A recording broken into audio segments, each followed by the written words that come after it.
Hi, I'm Menaka Raman-Wilms, and you're listening to the Decibel from the Globe and Mail.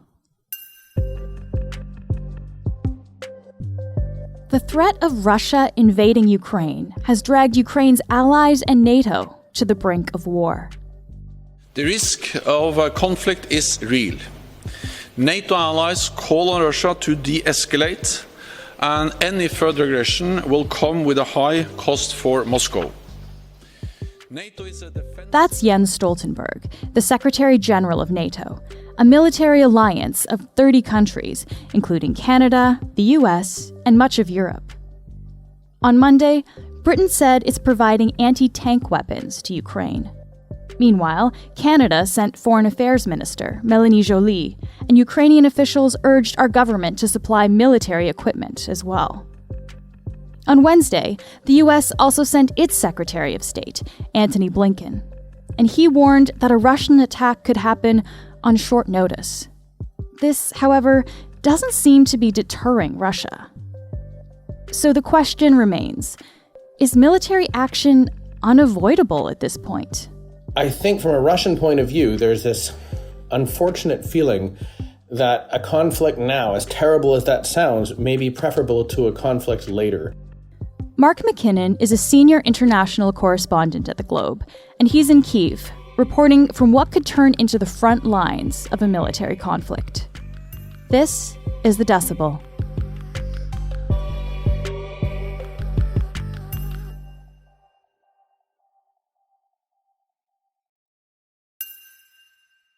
Mark, thanks so much for joining us today. Thank you, Menaka. So, Mark, you've been in Kyiv for a few days now. We're talking on Wednesday morning, and this is a fast-moving story, so things are progressing. But does the city look or feel any different now from the many times that you've been there before? Unlike when I was here in December and people were not talking about the war, the flurry of diplomatic activity, these 3 meetings that took place last week in Geneva, Vienna, and Brussels, that's got the attention of Ukrainians. This now leading newscast, the fact that this diplomacy failed. I think a lot of Ukrainians thought that something would come out of, some sort of agreement would come out of the negotiations last week in Europe. And now that it's become, I think, clearer that what Russia is asking for is not something that NATO and the West are going to give it. If you ask people on the streets, are they thinking about the war? Yes, people are talking about what they'll do if a war starts. What have people been telling you then? What will they do? Different people have different reactions in a situation like this. Of course, there are some who say they will stay and fight and defend their country's liberty and independence. And there are people who are spending their weekends now training outside of Kyiv for conflict and to fight. And some of those people are veterans of the conflict that's already happened for the last 8 years in Ukraine, the Donbass region. Other people say they're going to leave. I've had people asking me, how do you get to Canada?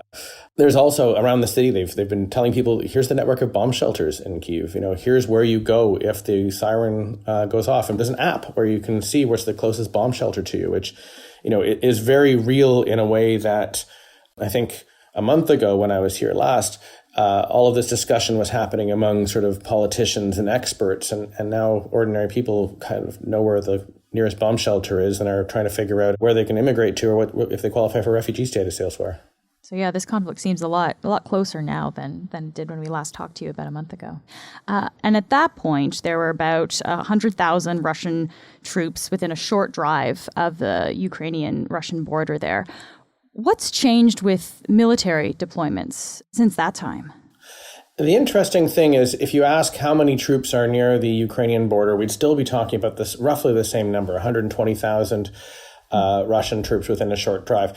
What's happened since then, and over the last month, is military equipment has been brought across the country, some of it from as far east as Siberia, the Russian Far East, and is now being deployed close to the border. There's not yet the troops to operate that equipment, but that is something of a simple thing to take care of. You can fly in troops quite quickly or put them on trains quite quickly. Transporting this type of military equipment that we're seeing coming across the country, that is the complicated part in terms of deploying things forward. So today, Antony Blinken in Kyiv said that he expected that it could quickly become 200,000 soldiers or more than that. So the threat remains real, even if that particular number hasn't changed very much. There's also some amassing of troops, it sounds like on the Belarus side. What's happening there? That's a very interesting move. It allows, first of all, gives the possibility that Russian troops, if there is an incursion into Ukraine, could come from the north as well as from the east and from the south, from Crimea.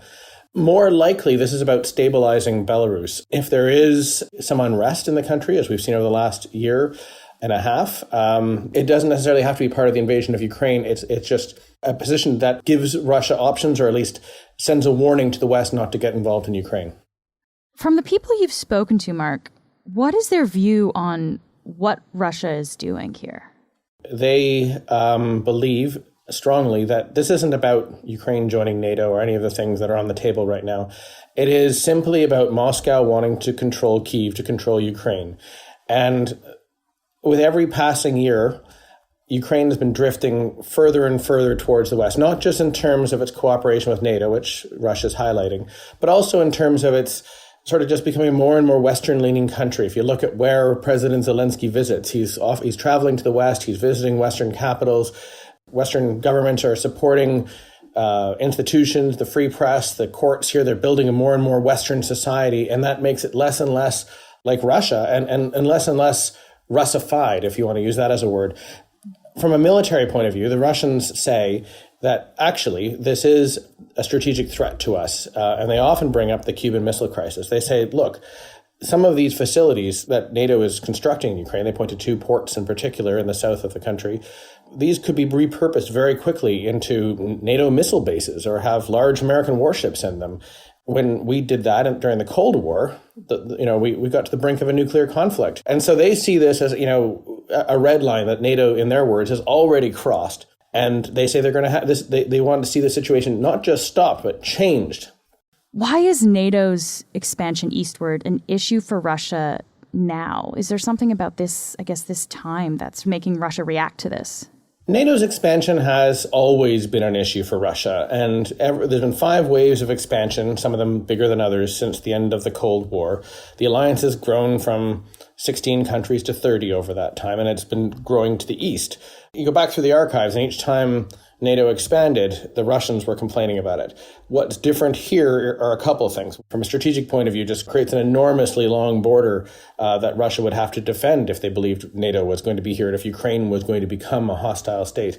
The other thing that's changed, they see a moment here where Russia, they're strong enough, frankly, to invade Ukraine. The West is at a moment that they see post-Afghanistan withdrawal of weakness. They don't detect a Western desire to fight. I think that remains in place today. So I think from a Russian point of view, there's this unfortunate feeling that a conflict now, as terrible as that sounds, may be preferable to a conflict later. Let's talk a little bit, I guess, about the diplomatic angle, because we've mentioned that there are a bunch of diplomats that have kind of come into Kyiv in the last little while. There are talks between Russia and NATO and the U.S. that have happened during the second week of January. How did those talks go, Mark? And was there anything that was kind of agreed upon in those conversations? No, they unfortunately hit a dead end, and a very obvious one, which is Russia says that the starting point for the conversation has to be accepting its demand that Ukraine can never join NATO. The Americans and NATO rebutted with, we're not going to talk about that. We are willing to talk about these other things, including arms control agreements, limitations on what kind of missiles can be put in Europe, sort of agreements that frankly existed in the past, but both sides accused the other of breaking. The situation, at all 3 meetings, the language before, if it was optimistic at all, the language after the meetings was quite frustrated on both sides. Perhaps the biggest meeting yet is still ahead of us on Friday. They just announced yesterday that Anthony Blinken, who is now in Kyiv, will on Friday meet back in Geneva with the Russian Foreign Minister Sergei Lavrov. And this is, shy of a summit meeting between Joe Biden and Vladimir Putin. This is, the most important diplomats in the room. That said, unless something dramatically changes, I think they'll just end up repeating their positions. And so that, may yet leave us right back where we are now. Let's go back to Russia's sticking point here, which is that they don't want Ukraine joining NATO. Other Soviet countries have joined NATO over the years. Why is Ukraine's membership any different? Ukraine has always had a special place in Mr. Putin's heart in particular. He views the collapse of the entire Soviet Union as a calamity. He called it the greatest geopolitical catastrophe of the 20th century. But, in his most recent writings, they've been very focused on Ukraine and the idea that this is a single country that's been divided by history, but unnaturally so. And the idea of, NATO being inside Ukraine is something that seems particularly and very personally intolerable for him. I mean, it's rumored where he took his honeymoon with his first wife. It was in Ukraine. So this is a country that he doesn't see as separate from Russia, and that he regrets its independence, and one that he is making very clear he is unwilling to see become a Western state. And if we can, I guess, flip that question, why is Ukraine so special to NATO? Why is NATO risking war, really, to protect Ukraine? And that's a really interesting question, because if you had, if you shook Jens Stoltenberg awake in the middle of the night and said, is Ukraine going to join, Jens Stoltenberg being the NATO Secretary General, if you said, is Ukraine going to join NATO anytime soon? He would say no. There's no active plan for NATO to take Ukraine in. France and Germany in particular are opposed to Ukrainian membership and to Georgian membership because they're worried about, deepening the conflict with Russia. And I had an interview yesterday with the Deputy Prime Minister of Ukraine, Olga Stefachina, and I asked her a very similar question. I said, given the stakes here, wouldn't it be useful for Ukraine to admit that it's not joining NATO anytime soon, to perhaps take that off the table, say, we'll suspend our bid for NATO membership just to lower the temperature here? And she very fairly pointed out, listen, Russia occupies the Crimean Peninsula. It has troops in the Donbass region of Ukraine. We have two parts of our country which are out of our own control. If we're going to talk about things that need to be done to de-escalate, those steps first. And if, Russia returned Crimea and pulled it out of Donbass, yeah, we'd talk about, do we need to be in NATO? We could have a conversation. But as long as, from a Ukrainian perspective, Russia's being so aggressive, suspending ties with the countries that are willing to give it support doesn't make any sense at all. And within NATO, there are countries, Canada, the United States, Britain being very particularly forward on this point in recent days, that are providing support to Ukraine. And Ukraine's not going to cut off the friends it has right now.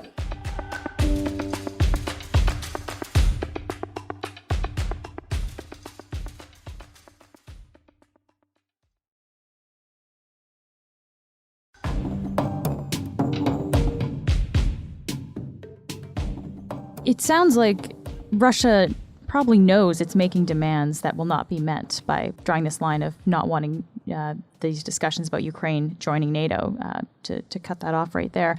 What are experts on the region saying about why Russia would do this then?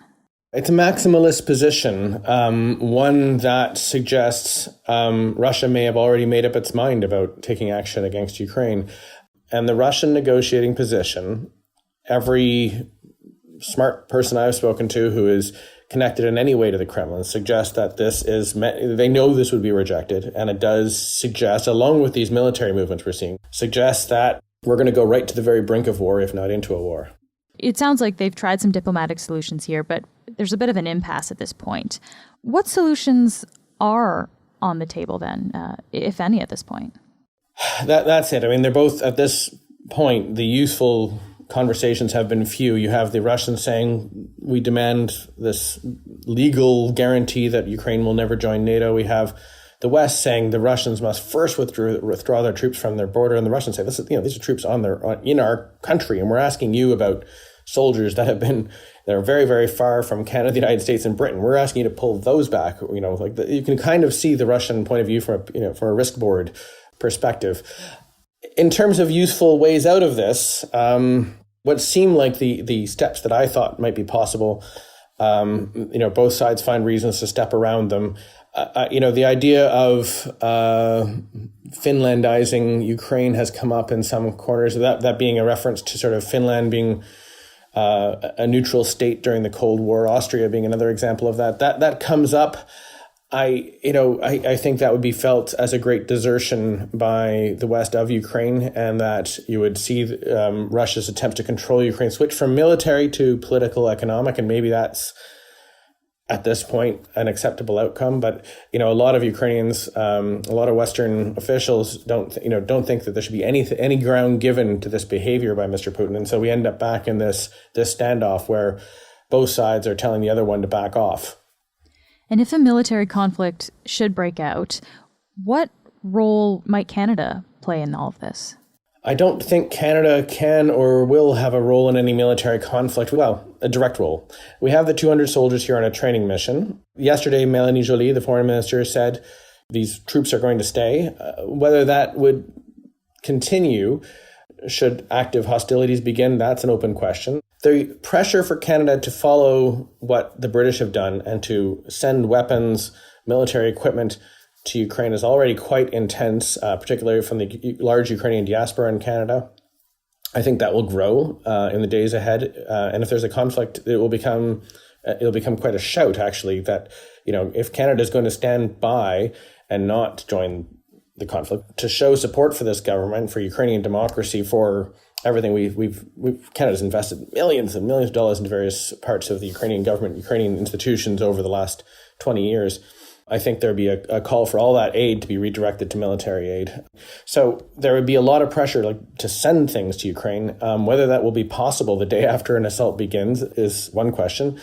Whether you want to do what the British have done and start sending weapons in here and thereby sort of, to a certain extent, making Russia's point that NATO is arming Ukraine and this is intolerable is the other side of that question. Mark, from what you've seen, do you think there's a chance that there's a way out of this that doesn't involve any kind of military conflict here?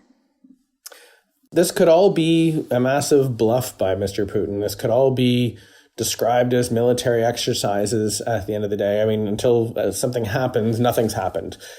And so, yes, it's possible that, we saw in the spring this great big ramping up, a similar sized Russian force, a slightly, not quite this level of rhetoric, but something similar. And then we had the summit meeting between Mr. Biden and Mr. Putin that led to a de-escalation. So right now we're waiting for the West, NATO, and the United States, whoever write back to Russia. It's supposed to be in a written form with its replies to Russia's big demands. We're still waiting for that as of this minute. Maybe the West is going to make some great concession to Russia. I don't sense a willingness in any of the Western capitals to do so. We saw in the last 24 hours, British military aircraft are landing here and dropping off anti-tank missiles like they think a war could begin in the morning.